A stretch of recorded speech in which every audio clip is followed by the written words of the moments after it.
Hollow Knight was released back in 2017 and it has received nothing but praise. It is a Metroidvania, which is a pretty unique subgenre.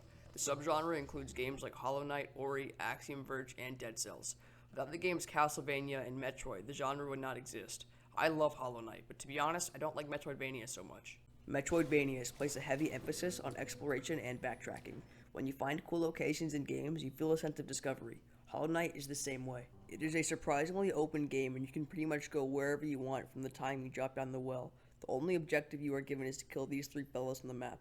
What to do next in Hollow Knight is pretty much all up to the player. Backtracking, on the other hand, is the complete polar opposite of exploration. Going back through previously discovered areas, unable to figure out where to go next, is the primary issue with Metroidvanias. This causes the pacing to grind to a complete halt and can lead to the player giving up. But my problem is that I'm completely terrible at these types of games. The map is huge, yet it's compact. I constantly get lost in the maze-like levels, and I have no idea where to go next or to make progress. The backtracking is what I hate, but it's just part of the genre. However, it's lame as hell because in Hollow Knight, when you are actually doing cool new things, the game is actually fun. The combat is simple, but it's fun and flashy. Killing enemies gives you souls, allowing you to heal and use cool powers such as throwing a football like Aaron Rodgers. You are also incentivized to kill enemies because they drop Geo, which is the currency of Hollow Knight. Geo can be used to purchase maps, charms, and other upgrades from the vendors all around the game. When you die in Hollow Knight, the Geo is lost until you go back to the location of your death and kill your shadow. If you fail to do this and die again, your Geo will be gone forever. This mechanic is a decent way to punish players for their deaths, but it can be frustrating because of the placements of the bench checkpoints.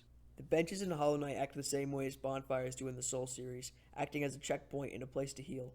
Sometimes I think the benches were placed in completely randomly though, because some of the placements are really far from key locations. The funny thing about Hollow Knight is that it's actually the hardest game I've ever played. I bought it on Switch a while back but gave up because it crushed my soul one too many times. However, the game sucked me back in with the overwhelming sense of progression that is felt. You'll die to a cockroach, come back with more charms and an upgraded nail, and kill his whole family 10 generations over. This game is still really cruel though. There's this one part that comes to mind. There's this sweet old banking lady. I gave her all my Geo because I keep dying, and then she ran away and took all my money. Yeah, the mega enemies make me wish that I was never born.